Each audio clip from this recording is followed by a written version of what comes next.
Good morning, good afternoon, good evening. I wanted to make this video just to help anyone that is still struggling with dividing decimals with decimals. Okay, so I just want to do a few examples, kind of break down what do you have to do with the divisor first before you can divide, and then counting the place value. So let's start off with an example. All right, so first and foremost, I see a lot of us are having trouble with converting a division expression like this, right? 3 and 7200ths divided by 1 and 2/10. I see a lot of us having trouble finding out which one goes inside the den, right? The dividend, right? So the dividend is always going to be the number on the left. The left is the dividend. And obviously the right here, would be our divisor. And then when you put it into long division form, right? The dividend will go inside the den. So what's going to go inside here would be 3 and 7200ths, right? So the dividend is going to go inside the den and the divisor will be on the outside. Okay. All right, so we did it, right? So because sometimes we're going to see expressions like this, and we're going to have to change them into long division so we can be able to do the work, right? So now we've been discussing long division, right? And I've always been saying and asking yourselves, what do you ask yourself? The divisor must always be a whole number. So what happens if the divisor is a decimal? Like this, 1 and 2/10 is a decimal. So the way you do it is you have to move the decimal point to the right until it is at the end of the number, or it's called a whole number. So I'm going to physically move, right, the decimal point to the side. Now, what I do on the divisor or what I do on this side, I must do to the other side, my dividend. So if I moved it one time on the divisor, I must move it one time in the dividend, right? So now my new expression is going to be 37 and 2/10, sorry about that, divided by 12. So if you notice, these are my new positions. I don't need to have a decimal point on the 12 anymore because it's at the end of the number. And if at the end of a number, if there's no decimal place values, you can get rid of the decimal. So then now all of a sudden, last step is to just regular divide. Does McDonald's sell cheeseburgers?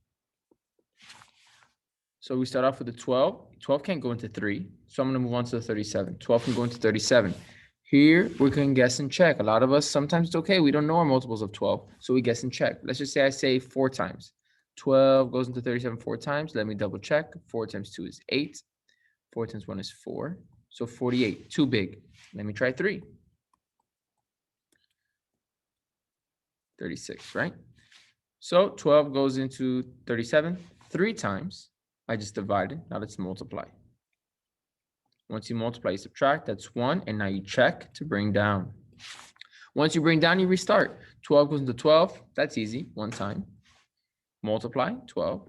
Subtract 0. Once there's nothing to bring down, we're done.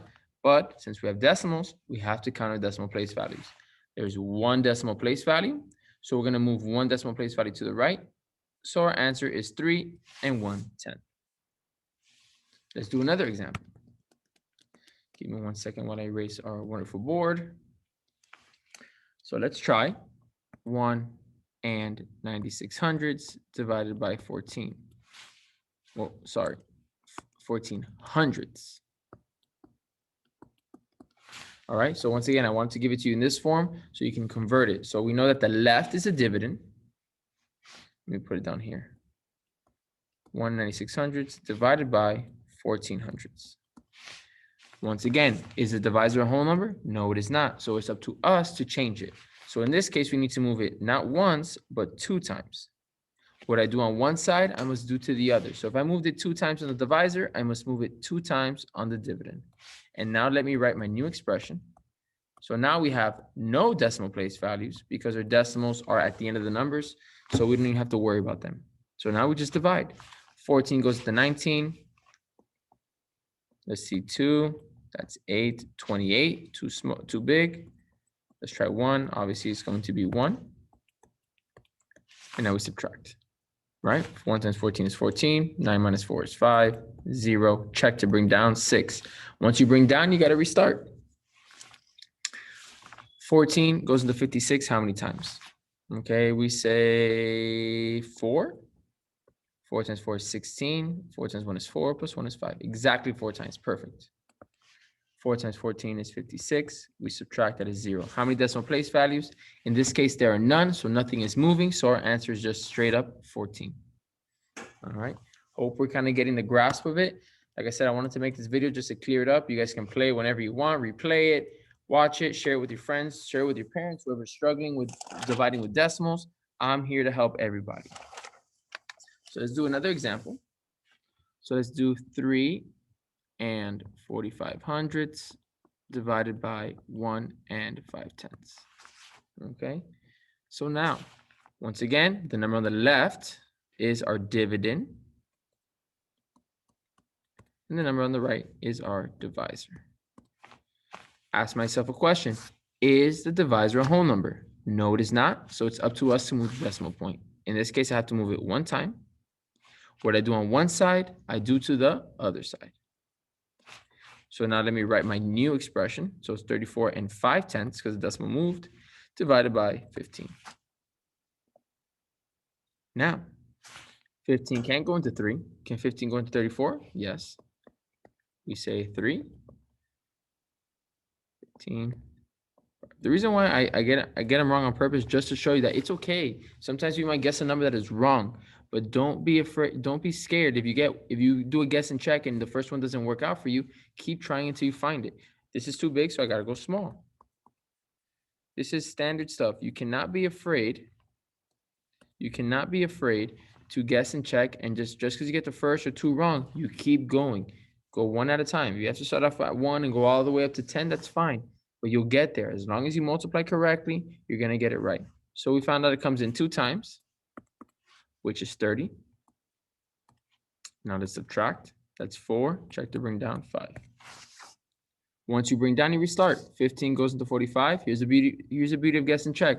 Since I had already done it, right? Even though I didn't need it on the first round, guess what? I need it on the second round. So we know it goes in 3 times. We're going to multiply 45. Subtract 0. Once there's nothing to bring down, I'm done. My last step is just to check my decimal place values. We have 1 decimal place value, 1 decimal place value. So 2 and 3/10 is our answer. Okay. I hope this kind of cleared it up. If you have any questions, feel free to write in the comments. If you like the videos, like it, subscribe, do whatever you want. I hope this helps you. If you're watching this on the day I'm not here, I hope this video helped you and cleared it up. Make sure you're behaving, following directions, and you finish all of your work. All right, guys. Love you guys. Have a good one, and I'll see you guys on Monday or next time I see you.